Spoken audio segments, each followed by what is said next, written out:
இன்னைக்கு பதிவு செய்யப்பட்ட தொழிலாளர்களுக்கு மட்டும்தான் நீங்கள் வழங்குற சம்பளம் கிடைக்கதே தவிர பதிவு செய்யப்படாத தொழிலாளர்கள் கேஷ் ஒர்க்கர்ஸ் கிட்டத்தட்ட ஒரு 40,000 பேர் இருக்காங்க.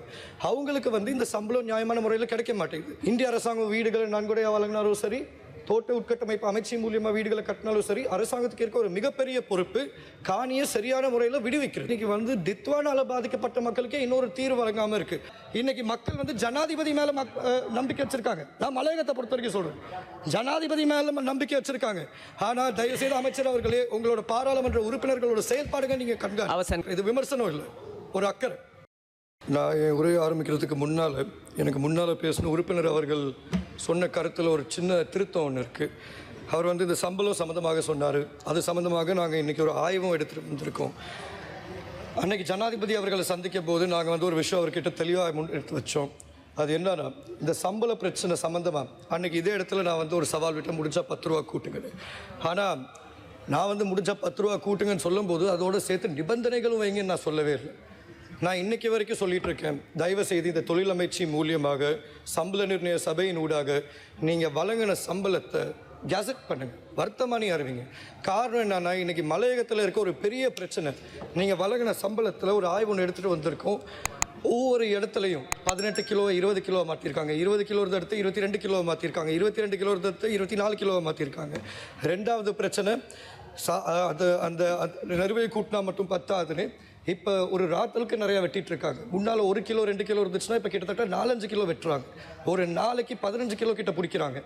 அது மட்டும் இல்லாமல் இருக்கிறதுலே ஒரு பெரிய பிரச்சனை, நாங்கள் ஏன் மறுபடியும் வர்த்தமானி அறிவிங்கன்னு சொல்கிறோன்னா, ஏன்னா வர்த்தமானி அறிவிச்சா மட்டும்தான் சம்பளம் சமமாக கிடைக்கும்.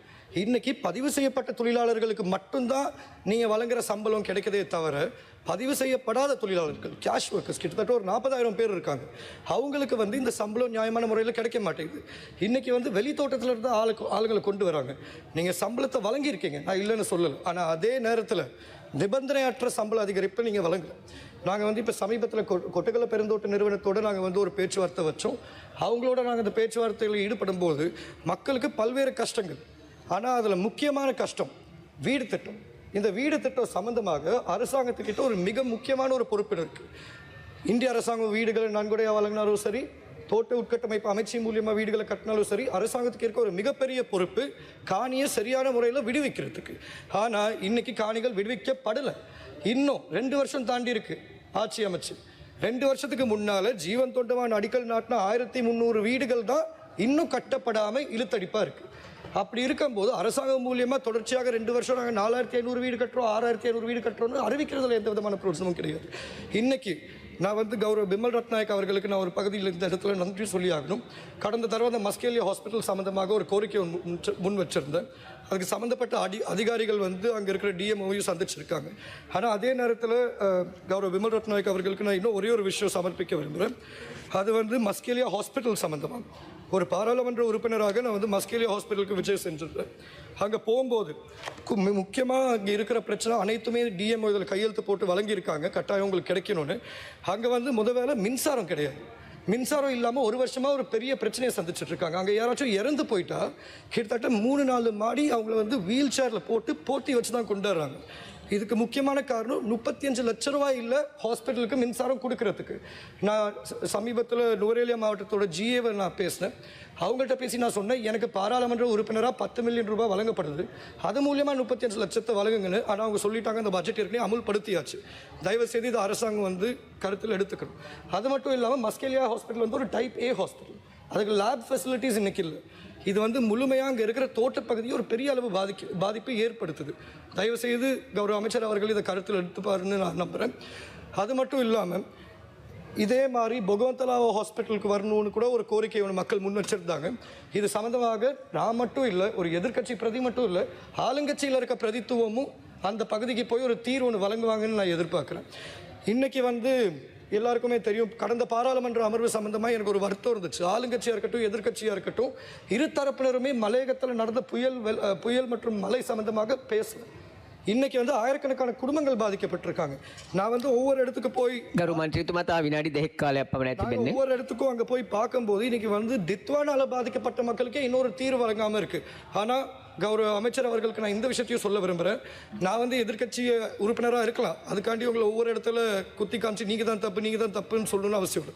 ஒரு பாராளுமன்ற உறுப்பினராக கொட்டகல பகுதியில் நாங்கள் அங்கே இருக்க மக்களுக்கு வந்து இடமாற்றம் செய்கிறதுக்கு இடத்தை ஏற்பாடு பண்ணி தந்திருக்கோம்.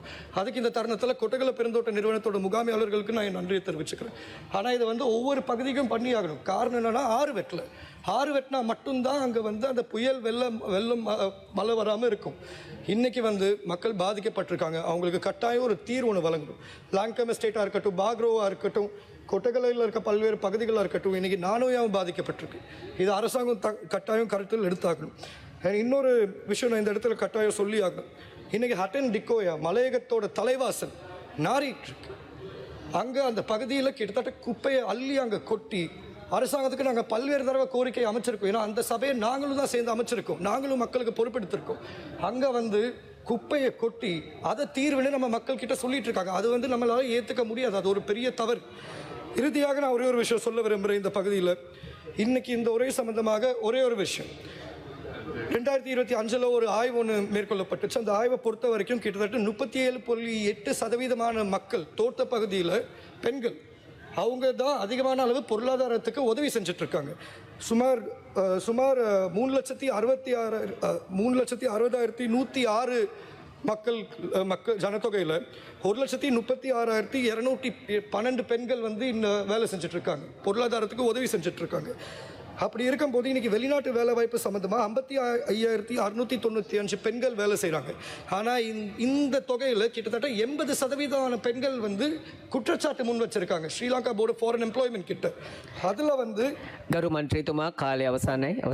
அதில் வந்து கிட்டத்தட்ட 694 கேஸ்கள் இருக்குது நான் பேமெண்ட்டுக்கு.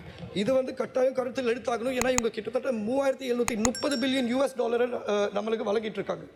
இது வந்து ஒரு பெரிய பிரச்சனையாக இருக்குது. இன்றைக்கி நேரத்தில் அதுக்கு முழுமையான ஒத்துழைப்பு வழங்கும். இறுதியாக நான் ஒரே ஒரு விஷயம் தான் சொல்ல விரும்புகிறேன். நாங்கள் சமீபத்தில் ஜனாதிபதி அவர்களை சந்தித்தோம். ஏன்னா மக்களுக்கு இந்த விஷயம் தெரிஞ்சாகும்.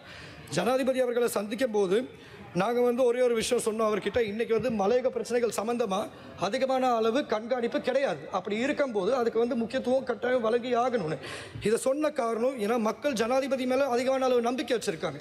கடந்த தடவை அந்த ஆய்வில் 75% அரசாங்கம் வாங்கும் போது இடிச்சிச்சு. ஆனால் இன்னைக்கு இதே அரசாங்கம் இன்னைக்கு 40% கிட்ட வாங்கியிருக்காங்க. நான் ஏன் இதை சொல்றேன்னா, இன்னைக்கு மக்கள் வந்து ஜனாதிபதி மேல நம்பிக்கை வச்சிருக்காங்க. நான் மலையகத்தை பொறுத்த வரைக்கும் சொல்றேன், ஜனாதிபதி மேல நம்பிக்கை வச்சிருக்காங்க. ஆனா தயவு செய்து அமைச்சர் அவர்களே, உங்களோட பாராளுமன்ற உறுப்பினர்களோட செயல்பாடுகள் நீங்க வந்துட்டு இருக்கு. தயவு செய்து இதை கருத்தில் எடுத்துப்பீங்கன்னு நான் எதிர்பார்க்கிறேன். இது விமர்சனம் இல்லை, ஒரு அக்கறை. நன்றி.